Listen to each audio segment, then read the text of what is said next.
কাঁচা আমের মশলা আচার ভাত বা রুটির সঙ্গে দারুণ জমে। গরমকালের সময় কাঁচা আমের মশলা আচার করব না তা কি হয়?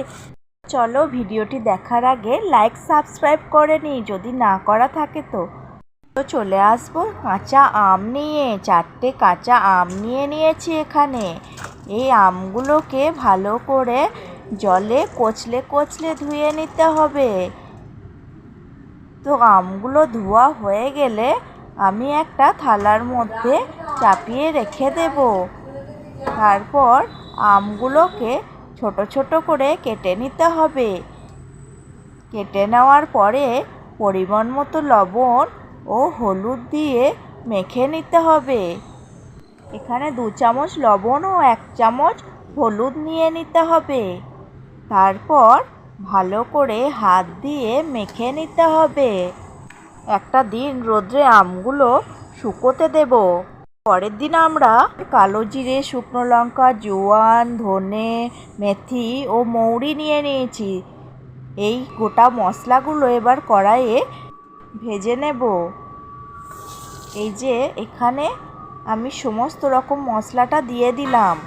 এখানে জিরেটা দিইনি আর সর্ষেটা দিইনি। সর্ষেটা দিয়ে দিলাম, জিরে গুঁড়োটা আমার করা আছে তাই জন্য এখানে দিলাম না জিরেটা। তো বেশ ভালো করে আমি শুকনো মশলাটাকে কাঠখোলায় ভেজে নেব। 2-4 বার এইভাবে নাড়াচাড়া করতে করতেই কিন্তু মশলাটা ভাজা হয়ে যাবে। আর এই মশলাটা কতক্ষণ ভাজবেন সেটাও কিন্তু এই ভিডিওর মধ্যে সমস্ত দেখানো হবে। মশলাটা যতক্ষণ না ভাজা হচ্ছে ততক্ষণ কিন্তু মশলার কালারটা চেঞ্জ হবে না।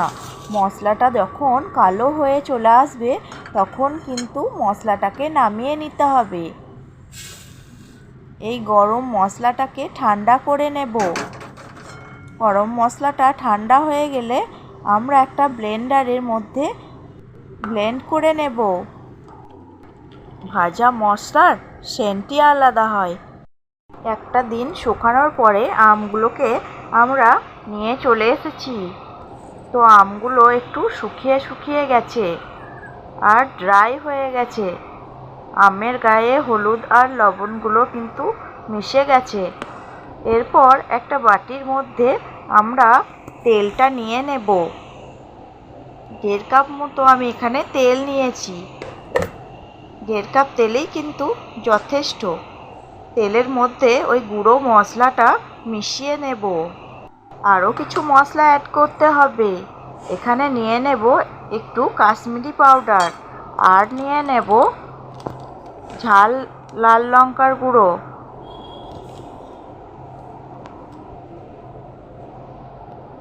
পরিমাণ মতো লবণ আর নিয়ে নেব স্বাদ অনুসারে চিনি। এই মশলাটাকে এবার ভালো করে মেখে নেব। তো আমরা একটা মাখার জন্য চামচ নিয়েছি। চামচটাকে নিয়ে বেশ ভালো করে ঘাঁটিয়ে কিন্তু মেখে নিতে হবে। ভালো মতো মাখা হয়ে গেলে আমি আমগুলোকে মিশিয়ে দেব। তো আমগুলোকে তেলের মধ্যে এক এক করে দিয়ে নিতে হবে।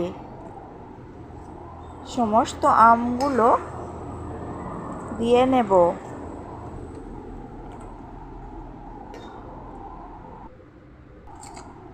আমগুলো দেওয়া হয়ে গেলে আবারও চামচ দিয়ে মেখে নেব মশলাটার সঙ্গে।